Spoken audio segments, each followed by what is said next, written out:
আসসালামু আলাইকুম। Data communication সিস্টেমের আমরা দুটি এমসিকিউ দেখতে পাচ্ছি, একটা বরিশাল বোর্ড 25 আর একটা রাজশাহী বোর্ড 2025 সালে এসেছে। এখানে বলা হয়েছে যে 10টি নোট হলে তার সংখ্যা কত। তো নোট যদি 10টা হয় তার সংখ্যা কীভাবে বের করবো? তার সংখ্যার সূত্র হচ্ছে n into n minus one by হচ্ছে 2। এন মানে এখানে নোড, তাহলে এখানে আমরা যদি এই সূত্রটা অ্যাপ্লাই করি, নোড হচ্ছে 10টা, তাহলে এখানে এন এর মান আমরা এখানে 10 ব্যবহার করতে হবে, তাহলে 10, আর এখানে আমরা যদি মাইনাস করি 1 বাই হচ্ছে এখানে কত 2, তাহলে আমরা এখানে ক্যালকুলেশন করলে এখানে হচ্ছে 10, আর এই পাশে থাকে 9, আর বাই হচ্ছে কি এখানে 2, তাহলে এখানে 9×10 = 90, 90কে যদি আমরা 2 দ্বারা ভাগ করি তাহলে এখানে কত আসে 45, তাহলে আমাদের এখানে আনসার হবে 45। তারপরে বলা হয়েছে 45টি তার দিয়ে কতটি নোড।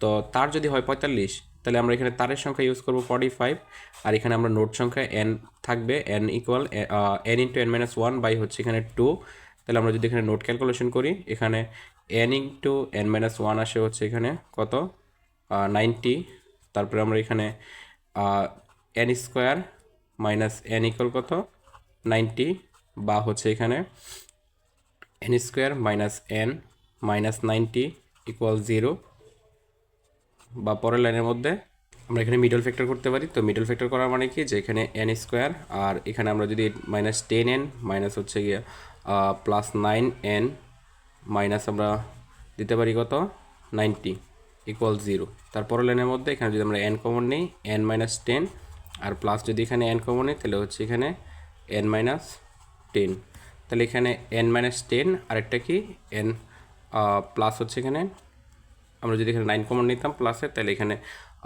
এন প্লাস 9 থাকে ইকুয়াল 0, তাহলে একটা এন এর মান একটা আসে হচ্ছে প্লাসের 10 আর একটা আসে হচ্ছে মাইনাসের 9। তো মাইনাসের 9 সম্ভব না, তাহলে আমাদের আনসার কত প্লাসের 10। আরেকটা শর্টকাট আমরা কীভাবে করতে পারি, যদি আমরা কেউ মিডল ফ্যাক্টর না পারি তখন আমাদের এই কাজটা করতে হবে। 45টি তার দিয়ে এখানে আমরা আনসার অ্যাপ্লাই করবো, 8 এখানে বসাবো, বসায় দেখবো যে হিসাবে মিলে কিনা, অথবা 9 বসাবো তারপরে 10 বসাবো, এভাবে করা যেতে পারে।